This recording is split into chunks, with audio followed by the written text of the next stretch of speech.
प्रभु यीशु मसीह के मधुर और मीठे नाम में आज दिनांक 1 जुलाई दिन मंगलवार को आप सब श्रोताओं का हम स्वागत करते हैं।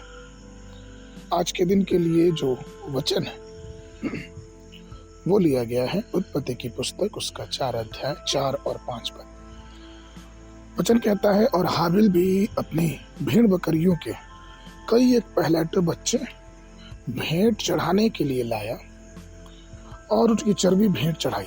तब यहोवा ने हाबिल और उसकी भेंट को तो ग्रहण किया, परंतु कैन और उसकी भेंट को उसने ग्रहण न किया। तब कैन अति क्रोधित हुआ और उसके मुंह पर उदासी छा गई। प्रियो, आज के मनन के लिए विषय है प्रसन्न करने वाली आराधना। ऐसी कई बाधाएं हैं जो हमें सच्ची आराधना या फिर यूं कहें कि सच्ची आराधना के उत्सव में लिए जाने के लिए अवरोधक है, वो हमें रोक देती है। कई बार हमारी आराधना परमेश्वर तक नहीं पहुंचती और वही काम और वही बात हम यहाँ देखने को मिलता है। किस तरह से कैन की आराधना परमेश्वर को स्वीकार नहीं हुई।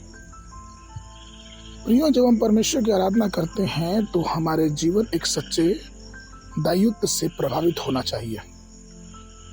ये सिर्फ आराधना रविवार के लिए नहीं है या फिर जब हम कलीसिया में जाए उस समय के लिए नहीं है, लेकिन ये आराधना हमारी हर समय के लिए होनी चाहिए। मत्ती रचित सुसमाचार उसका 15 अध्याय 7 और 8 और 9 पद में यीशु मसीह ने स्वयं कहा है, हे कपटियों, यशायाह ने तुम्हारे विषय में यह भविष्यवाणी ठीक की कि ये लोग होठों से तुम्हारा आदर करते, पर उनका मन मुझसे दूर रहता और ये व्यर्थ मेरी उपासना करते, क्योंकि मनुष्यों की विधियों का धर्म देख करके सिखाते। प्रियो, आज अगर हम अपने जीवन में बहुत गहराई से मनन करें तो हम ये देख सकते हैं कि आज की आराधना ने पाखंड का रूप धर लिया है। और ये पाखंड क्या है? ये पाखंड ये है कि हम अपने होठों से तो आराधना करते हैं, लेकिन हमारा हृदय परमेश्वर से कोसों दूर होता है।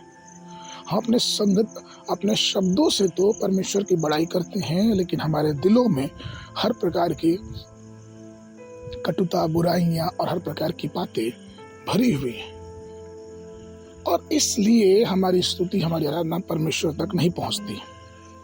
कैन ने भेंट चढ़ाई, उसकी क्या ही गलती थी? वचन खुद ही बताता है कि उसका हृदय साफ नहीं था। और प्रियो, जब उसका हृदय साफ नहीं, जब उसका विवेक शुद्ध नहीं होगा, जब उसका मन शुद्ध नहीं होगा, तो हमारा परमेश्वर उस आराधना को स्वीकार नहीं करता। और वहीं हाबिल को देखे किस प्रकार से उसने अपने मनों को शुद्ध किया, अपने जीवनों को पवित्र किया, अपने विचारों को शुद्ध किया और परमेश्वर के सन्मुख अपनी भेंट को चढ़ाया। इसलिए प्रियो, आज भी जब हम परमेश्वर की ओर देखते हैं, प्रभु यीशु मसीह की तरफ देखते हैं, तो इस बात को ध्यान रखिए कि उसने हमारे लिए कलवरी पे अपनी जान दी।